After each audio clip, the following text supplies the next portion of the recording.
যুগে যুগে ওসমান হাদিরা ঘরে ঘরে জন্মায় না, ওসমান হাদিরা জেলায় জেলায় জন্মায় না, প্রতি বছর জন্মায় না, কিন্তু এরা আমাদের যুবকদের জন্য শিক্ষা, আমাদের সবার জন্য শিক্ষা, অনুপ্রেরণা।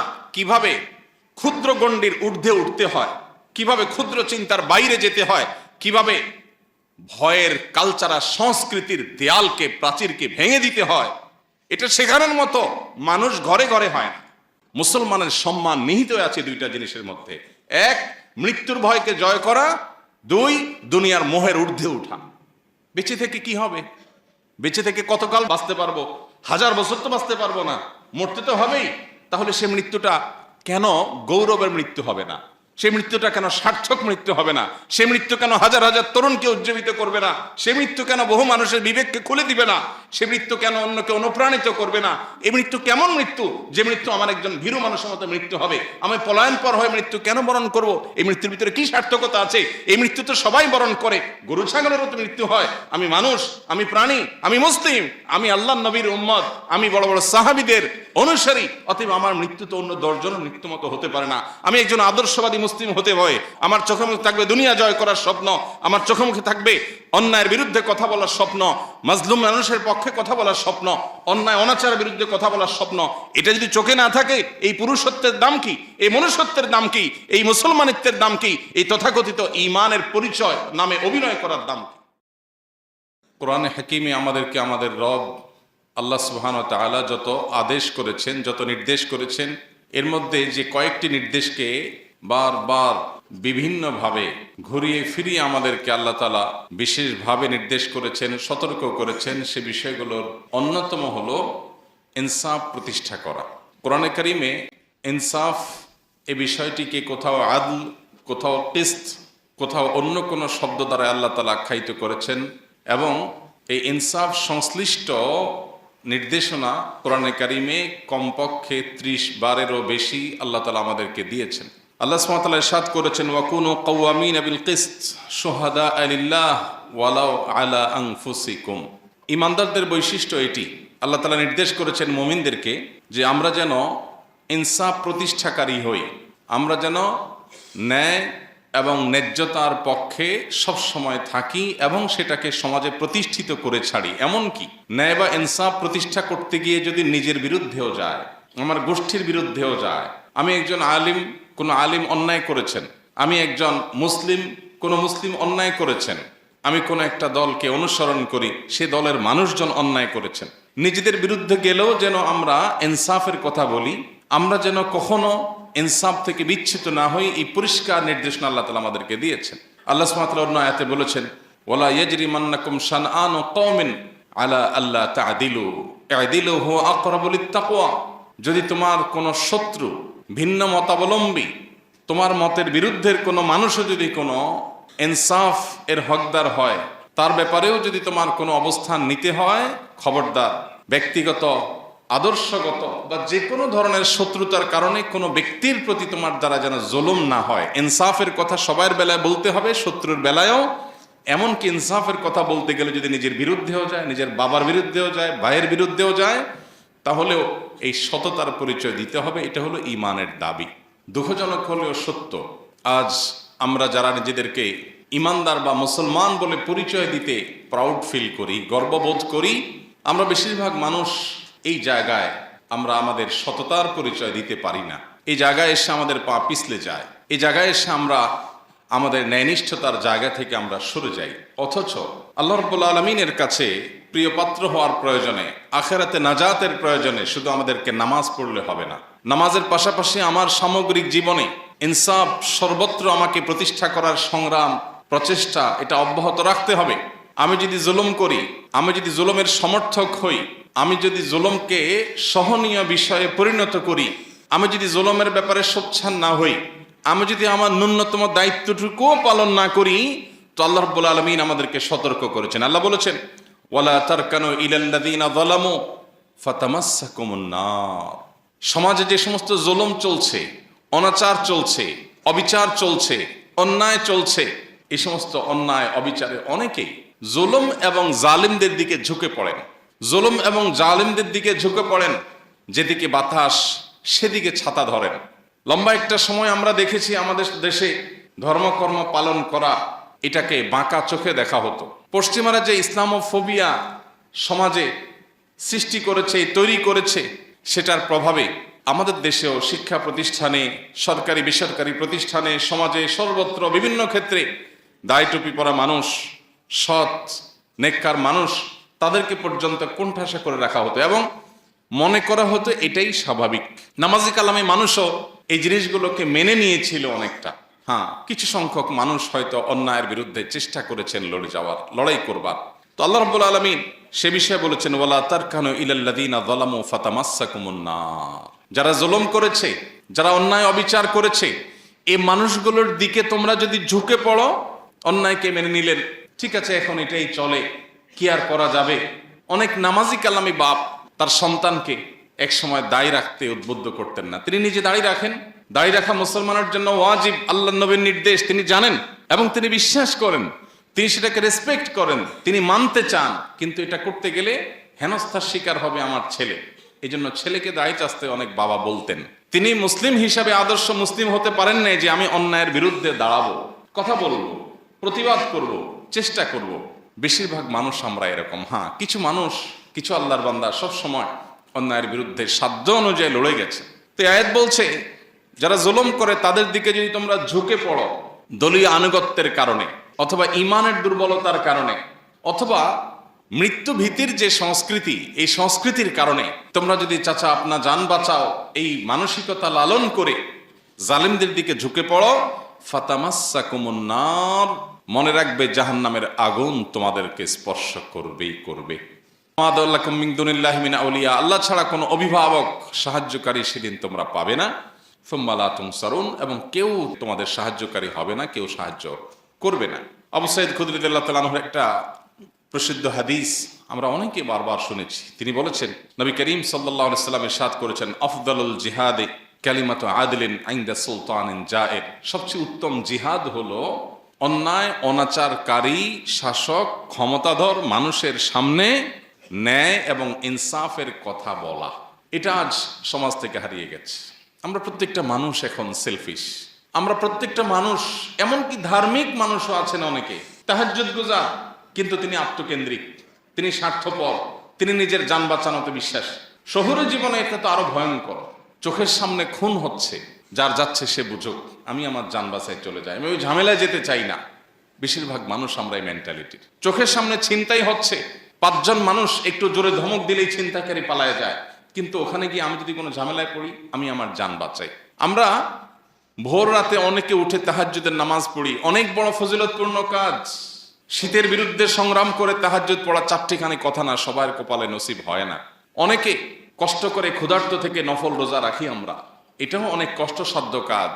অনেকে নিজের প্রাণের অনেক পছন্দের জিনিসপত্র আল্লাহর রাহে দান করেন, অনেক কষ্ট করে কামাই করা, উপার্জন করা অর্থ করি আমরা আল্লাহর রাস্তায় দান করি, এটাও কষ্টের কাজ।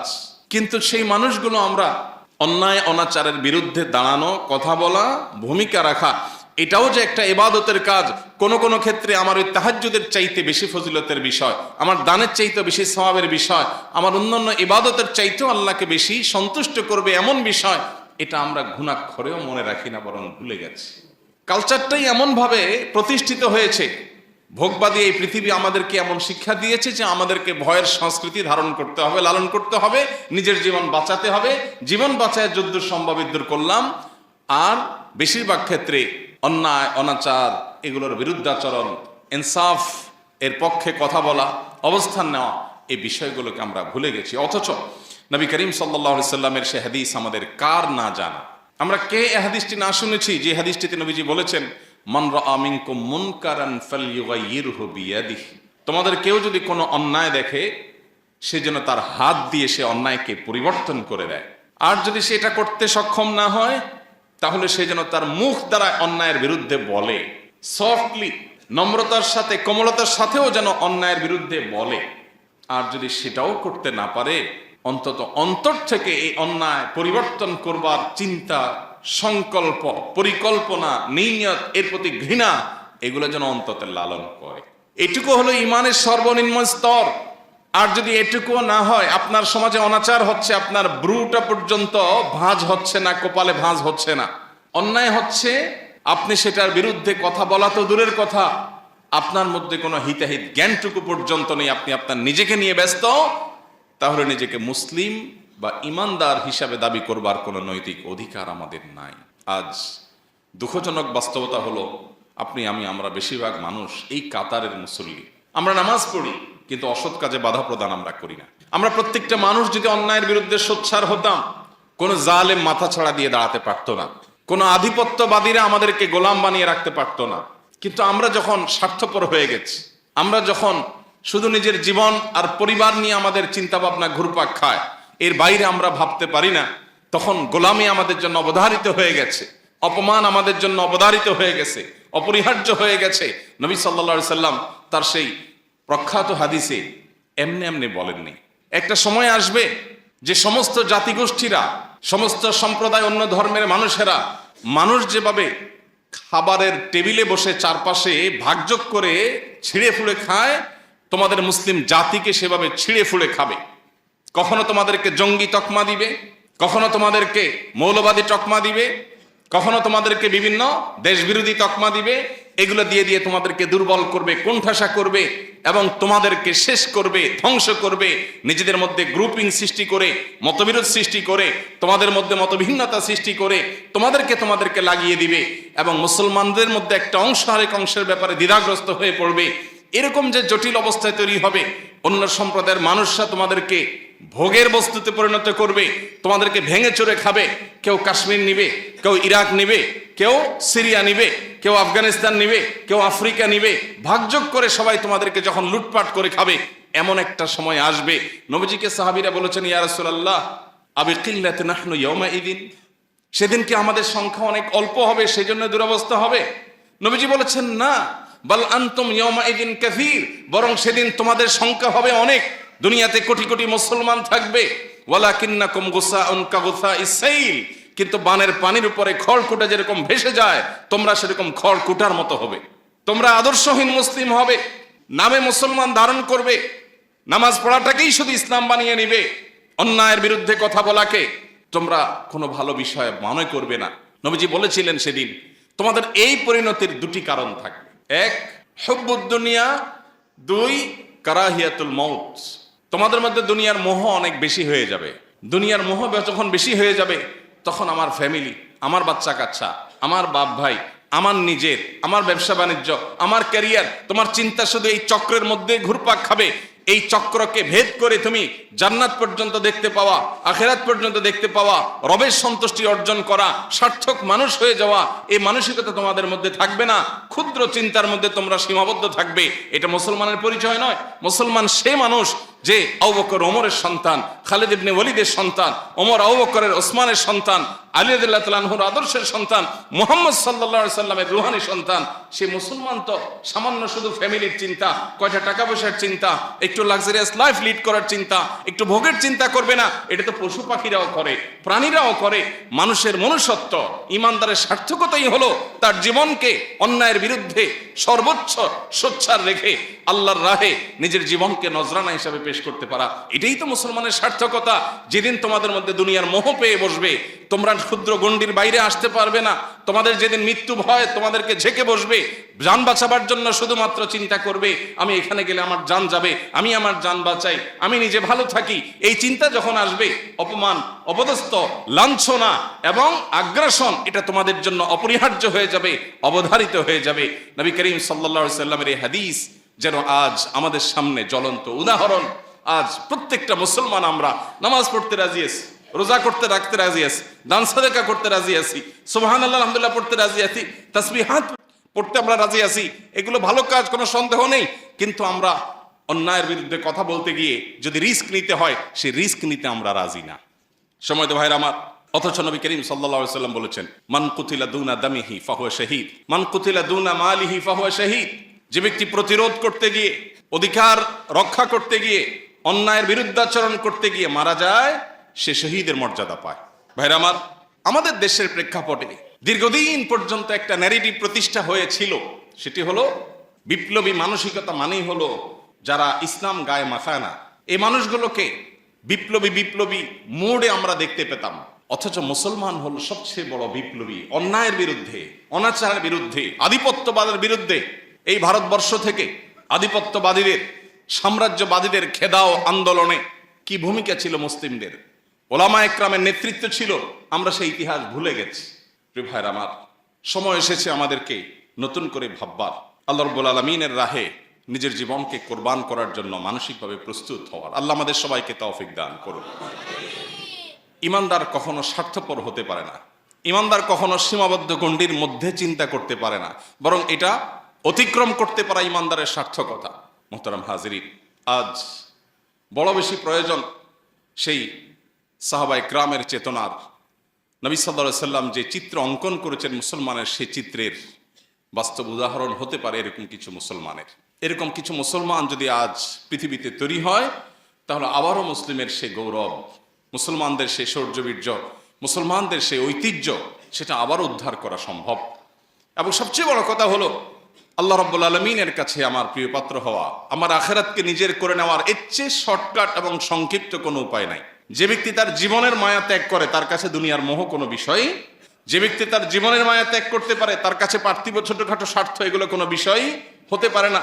তাকে পৃথিবীতে কেউ পরাজয় করতে পারে না যে মৃত্যুকে ভয় করে না, বরং যে মৃত্যুকে আলিঙ্গন করবার জন্য, মৃত্যুকে ওয়েলকাম করার জন্য যে অপেক্ষা করে, সে ব্যক্তিকে কখনো কেউ পরাজিত করতে পারে না। সে মানসিকভাবে সবচেয়ে সুখী। যে বেঁচে থাকার জন্য বিড়ালের মতো এদিক সেদিক ছুটাছুটি করে, নিজের জীবন রক্ষা করার জন্য, নিজের যান বাঁচানোর জন্য, নিজের সুবিধা রক্ষার জন্য, ব্যবসাটা বাঁচানোর জন্য, পিঠটা বাঁচানোর জন্য, নিজেকে রক্ষা করার জন্য শুধুমাত্র নিজেরা নিজের পরিবারের গণ্ডির মধ্যে যে সীমাবদ্ধ হয়ে থাকে, এই ব্যক্তি লাঞ্ছনার জীবনের মধ্যে থাকে। সে হয়তো হালুয়া রুটি খেয়ে বেঁচে থাকে, সে হয়তো ভালো দিনাতিপাত করে, কিন্তু মানসিকভাবে সে কখনো একজন স্বাধীন, একজন বিজয়ী মানুষের মানসিকতা নিয়ে ধারণ করতে পারে না, জীবন লালন করতে পারে না। সময় উপস্থিতি, আল্লাহ তাআলা কোরআনে কারীমে আমাদেরকে বারবার করে বিষয়গুলো সতর্ক করেছেন, সাবধান করেছেন। এই জন্য আমাদের কোরআন বারবার পড়া উচিত। কোরআনের প্রতিটা পৃষ্ঠার প্রতিটা লাইন আমাদের জীবনে গুরুত্বপূর্ণ পরিবর্তন আনতে ভূমিকা রাখে। আমরা যদি কোরআন পড়ি, কোরআন বোঝার চেষ্টা করি, কোরআনের প্রত্যেকটা শব্দ হরফ থেকে পাওয়া বার্তা যদি আমাদের জীবন ধারণ করতে পারি, শুধু আখিরাত নয়, দুনিয়ার জীবন আমাদের সোনার জীবনে পরিণত হবে ইনশাআল্লাহ। আজকের পৃথিবী সফলতার যে সংজ্ঞা দাঁড় করিয়েছে, আজকের পৃথিবী সার্থকতার যে সংজ্ঞা দাঁড় করিয়েছে, যে ডেফিনিশন স্থির করে দিয়েছে, এটাকে বদলে দিয়েছে কোরআন, এটাকে পরিবর্তন করে দিয়েছে কোরআন। ভোগের মধ্যে নয়, ত্যাগের মধ্যেই সার্থকতা। বিড়ালের মতো শুধুমাত্র যান বাঁচানোর চিন্তা করার মধ্যেই কোনো সফলতা নয়, সুখ নয়। সুখ প্রকৃত অর্থে রিস্ক নিয়ে জীবন বাজি রেখে অন্যায়ের বিরুদ্ধে কথা বলার মধ্যেই নিহিত আছে। সে জীবনে জীবন, যে জীবন বাঘের মতো অল্প সময় বেঁচে থাকে, বিড়ালের মতো বছরকে বছর যুগ যুগ ধরে বেঁচে থাকার নাম জীবন না, এটার নাম লাঞ্ছনা, এটার নাম অপমান। যে অপমান শুধু আখিরাতেই হবে না, এই অপমান দুনিয়াতেই হবে, আমাদের চোখের সামনে আমরা দেখতে পাচ্ছি। মুহতারাম হাজিরিন, আল্লাহ রাব্বুল আলামিন বলেছেন, কুল্লু নাফসিন যায়িকাতুল মাউত। প্রতিটা প্রাণীকে মৃত্যু স্বাদ আস্বাদন করতে হবে, প্রতিটা প্রাণীকে মারা যেতে হবে। কোন প্রাণী মৃত্যুর স্বাদ আস্বাদন করা ছাড়া পৃথিবী থেকে যেতে পারবে না, বা আজীবন পৃথিবীতে টিকে থাকতে পারবে না। মৃত্যু যখন অবধারিত, তাহলে বীরের মতো মৃত্যু, সার্থকতার মৃত্যু, অন্যায়ের বিরুদ্ধে অবস্থান নিতে গিয়ে মৃত্যু, এর চাইতে সফলতা, এর চেয়ে সার্থকতা আর কি হতে পারে? আল্লাহ রাব্বুল আলামিন আমাদের সবাইকে শাহাদাতের তামান্না অন্তরে লালন করার তৌফিক দান করুন। শাহাদাত তো অনেক পরের বিষয়। আমরা যদি আমাদের সমাজে প্রচলিত অনাচারগুলোর বিরুদ্ধে অন্তত চিন্তা ভাবনা শুরু করি, সব জায়গায় হয়তো আমাকে বৈপ্লবিক ভূমিকা রাখতে হবে না, আমি যদি অন্তত নাহি আনিল মুনকার, অসৎ কাজে বাধা প্রদান করার এই কাজটা শুরুটাও করতে পারি, তাহলেও আমি একজন মুমিন হিসাবে, ইমানদার হিসাবে এটা আমার সার্থকতার বিষয় হবে। আল্লাহ সুবহানাহু ওয়া তাআলা আমাদেরকে বড় বেশি ভালোবাসেন। আমরা আল্লাহ তাআলার প্রিয় হাবিব মুহাম্মদ সাল্লাল্লাহু আলাইহি সাল্লামের আদরের উম্মত, তার সবচেয়ে শ্রেষ্ঠ খলিল, তার বন্ধু, তার সবচেয়ে আপন মানুষটার, আপন সৃষ্টিটার আমরা উম্মত, তার পরিবারের সদস্য। যার কারণে আল্লাহ আমাদেরকে অনেক বেশি ভালোবাসেন। পৃথিবীর ইতিহাসে যত জাতিগোষ্ঠী এসেছে, যত সম্প্রদায় এসেছে, সবার মধ্যে উম্মতে মুহাম্মদী আল্লাহর কাছে স্পেশাল। আল্লাহ এদেরকে বিশেষভাবে তৈরি করেছেন এবং পছন্দ করেন। আল্লাহ বলেছেন, কুনতুম খায়রা উম্মাহ, তোমরা শ্রেষ্ঠ সম্প্রদায় হয়েছো, তোমরা শ্রেষ্ঠ সম্প্রদায়, শ্রেষ্ঠ উম্মাহ হয়েছো, কারণ উখরিজাত লিন-নাস, তোমরা ফ্যামিলির এবং নিজের স্বার্থের এই গণ্ডির মধ্যে, চক্রের মধ্যেই শুধুমাত্র ঘুরপাক খাবে, এটা তোমাদের সাথে যায় না, মানায় না। উখরিজাত লিন্নাস, তোমাদেরকে সৃষ্টি করা হয়েছে মানুষের জন্য। আমি সৃষ্টি হয়েছি কার জন্য? আমি শুধু আমার ফ্যামিলি চিন্তা করব। একটা অনাচার হবে, কোনো মানুষ জুলুমের শিকার হবে, সমাজে কোনো অনাচার এস্টাবলিশড হবে, অন্যায় চলবে, আমি সেটা মেনে নিব না। সবসময় হয়তো আমি হাত দিয়ে বাজাইতে পারবো না, অন্তত আমার এটার বিরুদ্ধে অবস্থান নিতে হবে, ভূমিকা রাখতে হবে। সেটা হোক আমার প্রিয়জনের বিরুদ্ধে, হোক আমার এলাকার মানুষের বিরুদ্ধে, হোক আমার বন্ধুর বিরুদ্ধে। আমাকে ইনসাফ প্রতিষ্ঠা করতে হবে। বেইনসাফ করা মানুষ কখনো মুসলমান হতে পারে না, অসম্ভব। কিন্তু আজ বেইনসাফি রন্ধ্রে রন্ধ্রে আমাদের, সামান্য একটু স্বার্থের জন্য, চক্ষু লজ্জার খাতির আমরা অন্যায় করি। আল্লাহ বলেছেন, কুনতুম খায়রা উম্মাতিন উখরিজাত লিন্নাস, আমাদের সৃষ্টি করা হয়েছে, বের করা হয়েছে মানুষের জন্য, মানুষের কল্যাণে কাজ করব। তা'মুরুনা বিল মা'রুফ ওয়া তানহাউনা আনিল মুনকার ওয়া তু'মিনুনা বিল্লাহ, সৎ কাজের আদেশ, অসৎ কাজে বাধা প্রদান করা, এটা আমাদের দায়িত্ব। আল্লাহ আমাদের সবাইকে দায়িত্ব যথাযথভাবে পালন করার তৌফিক দান করুন। মুহতারাম হাজরিন, মৃত্যু তো অবধারিতই। আল্লাহ বলেছেন, কুল ইন্নাল মাউতাল্লাযী তাফিরুনা মিনহু ফাইন্নাহু মুলাকীকুম, যে মৃত্যু থেকে পলায়ন করার জন্য চেষ্টা করছো, তোমরা যে মৃত্যু থেকে রক্ষা পাওয়ার জন্য পালিয়ে বেড়াও, এখানে না ওখানে, ওখানে গেলে মনে হয় বাঁচবো, এটা করলে মনে হয় বাঁচবো, এটা বললে মনে হয় বাঁচবো না, এই বাঁচার জন্য তোমাদের যে প্রাণান্তকর প্রচেষ্টা, তোমাদের যে পলায়ন পর মানসিকতা, মনে রাখবে সে মৃত্যু তোমাদের সাথে সাক্ষাৎ করবে। শব্দটা লক্ষণীয়, ফাইন্নাহু মুলাকীকুম। আল্লাহ বলেন নাই যে তোমরা যখন পলায়ন করবে মৃত্যু তোমাদের পিছন থেকে এসে ধরবে, সেটা বলেন নাই। মুলাকীকুম বলেছেন মৃত্যু তোমাদের সামনে থেকে এসে সাক্ষাৎ করবে। তুমি যেদিকে যাচ্ছ পলায়ন করতে, ওই দিক থেকে মৃত্যু আসবে তোমাকে সাক্ষাৎ করার জন্য, এড়াতে পারবে না। মৃত্যু যখন অবধারিত, তাহলে সেটা শিয়ালের মৃত্যু কেন হবে, বাঘের মৃত্যুই হওয়া উচিত। আল্লাহর কাছে তামান্না থাকতেই হবে ইমানদারের, যে আল্লাহ মৃত্যু যখন হবেই, মরবই যখন, আমি যেন অন্যায়ের বিরুদ্ধে কথা বলতে গিয়ে, কাজ করতে গিয়ে মরি, এটাই তো সার্থকতার মৃত্যু। আমি ভীরু মানুষের মতো মৃত্যুবরণ করতে পারি না। নবী সাল্লাল্লাহু আলাইহি সাল্লাম আল্লাহর কাছে পানাহ চেয়েছেন, আল্লাহুম্মা ইন্নী আউযু বিকা মিনাল বুখলি ওয়াল জুবন, আল্লাহ আপনার কাছে আমি কৃপণতা থেকে, ভীরুতা থেকে পানাহ চাই। আমি যেন ভীরু হয়ে না পড়ি, আমি যেন হীনমন্য হয়ে না পড়ি, আমি যেন ভীত সন্ত্রস্ত না হই। আজ আমাদের সমাজে মুসলমানদের মধ্যে ভয়ের সংস্কৃতি সৃষ্টি হয়ে গেছে। ভয়ের সংস্কৃতি সৃষ্টি হয়েছে না হয়নি? আজ শরীফ ওসমান হাদির মতো কিছু তরুণ, তারা আমাদেরকে ভয়ের সংস্কৃতি ভাঙতে শিখিয়েছে। তারা শিখিয়েছে কিভাবে ভয়কে জয় করতে হয়।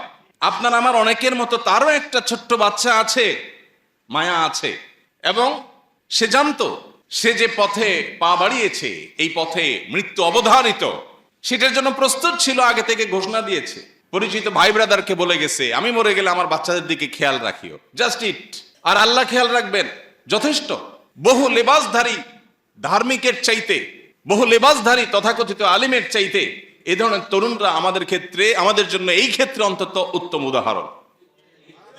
সমকালীন জীবনে বা সমসাময়িক সময়ে নিজের অবশ্যম্ভাবী অপরিহার্য পরিণতির কথা জানার পরও এইভাবে সাহসিকতার পরিচয় দেওয়া, মৃত্যু ভয়কে জয় করা এবং ভয়ের সংস্কৃতিকে ভাঙার উজ্জ্বল উদাহরণ তার চাইতে আর ভালো কাউকে খুঁজে পাওয়া যায় না।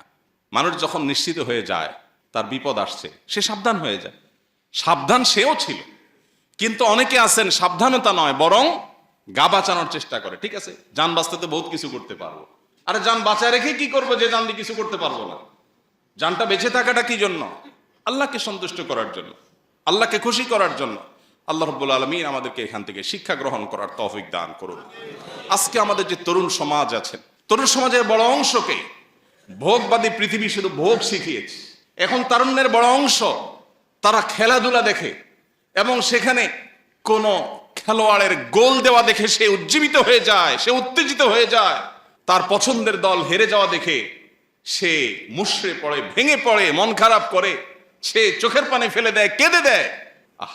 মুসলমানের সন্তান, সে জানে না এটা তার পরিচয় না, এটা তার সার্থকতা না। সে সাম্রাজ্যবাদীদের, সে আধিপত্যবাদীদের, সে পৃথিবীর মাস্তানদের টুলে পরিণত হয়েছে।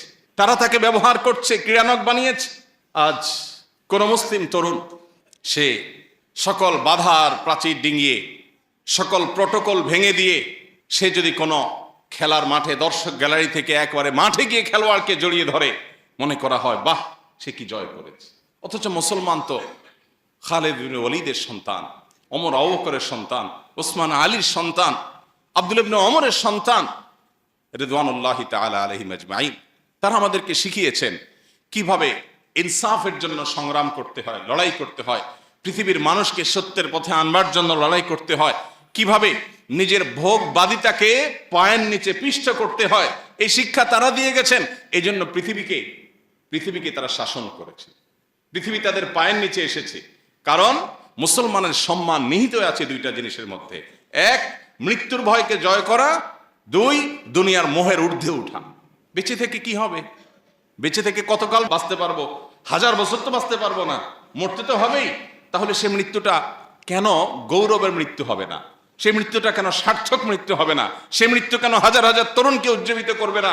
সে মৃত্যু কেন বহু মানুষের বিবেককে খুলে দিবে না? সে মৃত্যু কেন অন্যকে অনুপ্রাণিত করবে না? এই মৃত্যু কেমন মৃত্যু? যে মৃত্যু আমার একজন ভীরু মানুষের মতো মৃত্যু হবে। আমি পলায়ন পর হয়ে মৃত্যু কেন বরণ করব? এই মৃত্যুর ভিতরে কি সার্থকতা আছে? এই মৃত্যু তো সবাই বরণ করে। গরু ছাগলেরও তো মৃত্যু হয়। আমি মানুষ, আমি প্রাণী, আমি মুসলিম, আমি আল্লাহর নবীর উম্মত, আমি বড় বড় সাহাবীদের অনুসারী। অতএব আমার মৃত্যু তো অন্য 10 জনের মৃত্যু মতো হতে পারে না। আমি একজন আদর্শবাদী মুসলিম হতে হয়। আমার চোখে মুখে থাকবে স্বপ্ন, আমার চোখে মুখে থাকবে দুনিয়া জয় করার স্বপ্ন, আমার চোখে মুখে থাকবে অন্যায়ের বিরুদ্ধে কথা বলার স্বপ্ন, মাজলুম মানুষের পক্ষে কথা বলার স্বপ্ন, অন্যায় অনাচারের বিরুদ্ধে কথা বলার স্বপ্ন। এটা যদি চোখে না থাকে, এই পুরুষত্বের দাম কি? এই মনুষ্যত্বের দাম কি? এই মুসলমানিত্বের দাম কি? এই তথাকথিত ঈমানের পরিচয় নামে অভিনয় করার দাম কি? প্রিয় ভাইরা আমার, আল্লাহ রাব্বুল আলামিন আমাকে, আপনাকে, আমাদের সবাইকে এই যে দুনিয়ার মোহ আর মৃত্যু ভীতি, এই দুইটা জিনিসকে জয় করার তৌফিক দান করুন। আমাদের যাবতীয় সম্মান, আমাদের যাবতীয় ঐতিহ্য, আমাদের যাবতীয় মর্যাদা, এই দুটি বিষয়কে জয় করার মধ্যে নিহিত আছে। আল্লাহ রাব্বুল আলামিন ওসমান হাদিকে শাহাদাতের সর্বোচ্চ মাকাম দান করেন। নবী করিম সাল্লাল্লাহু আলাইহি সাল্লাম বলেছেন, মান আহাব্বা লিকা আল্লাহ আহাব্বাল্লাহু লিকাআহ। যে ব্যক্তি আল্লাহর সঙ্গে সাক্ষাৎ করাকে পছন্দ করে, যে আল্লাহর সাথে দেখা করার জন্য অপেক্ষমান থাকে, যে কখন মৃত্যু হবে আর আল্লাহর সাথে সাক্ষাৎ হবে, নবীজির সাথে সাক্ষাৎ হবে, জান্নাতে যেতে পারবে, এই আকুলতা যার অন্তরে লালন করে, স্বয়ং আল্লাহ তার সঙ্গে সাক্ষাৎ করাকে পছন্দ করেন। স্বয়ং আল্লাহ তার সাক্ষাতের প্রত্যাশী বা সাক্ষাৎ ভালোবাসেন, পছন্দ করেন।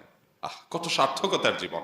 নবী করিম সাল্লাল্লাহু আলাইহি সাল্লামের জীবনের শেষ মুহূর্তে যখন তার দুনিয়া থেকে বিদায় নেওয়ার সময় ক্ষণ ঘনিয়ে এসেছিল, তখন তিনি বলেছিলেন, আর রফিক আল আলা, আর রফিক আল আলা, অর্থাৎ মহান বন্ধুর সান্নিধ্য আমি আশা করছি, কামনা করছি, চাই, প্রত্যাশা করছি।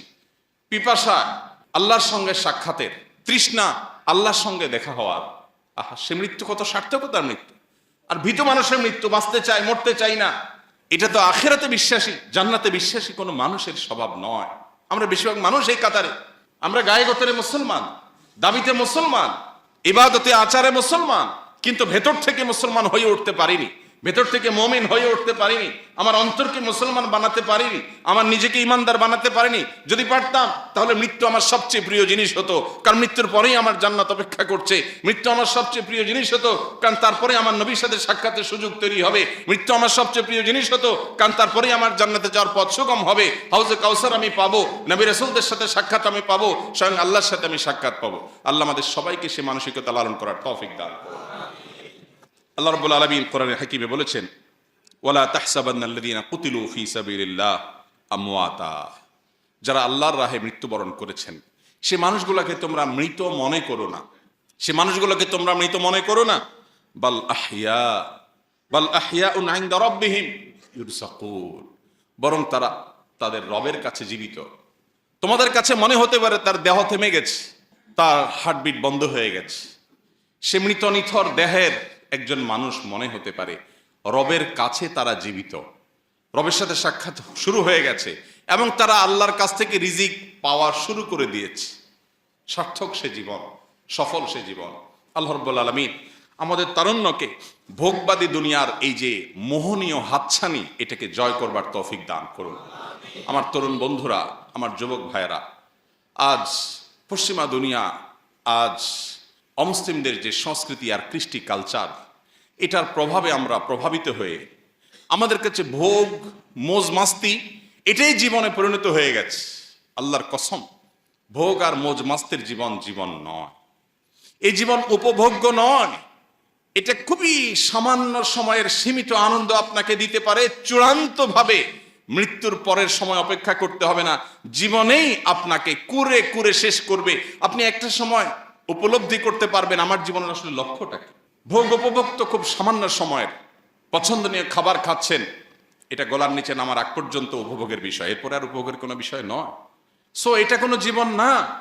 জীবন হলো সংগ্রামের জীবন, জীবন হলো ন্যায়নিষ্ঠতার জীবন, জীবন হলো আল্লাহর দাসত্বের জীবন, জীবন হলো আল্লাহর গোলামের জীবন, জীবন হলো প্রকৃত অর্থে আল্লাহর সামনে নিজেকে সঁপে দেওয়ার জীবন। জীবন হলো ত্যাগের নাম, জীবন ভোগের নাম না।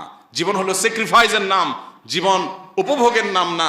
জীবন শুধুমাত্র বস্তুবাদের নাম না, জীবন হলো আখিরাত মুখিতার নাম। আল্লাহ আমাদের সবাইকে সেই জীবন লালন করার তৌফিক দান করুন।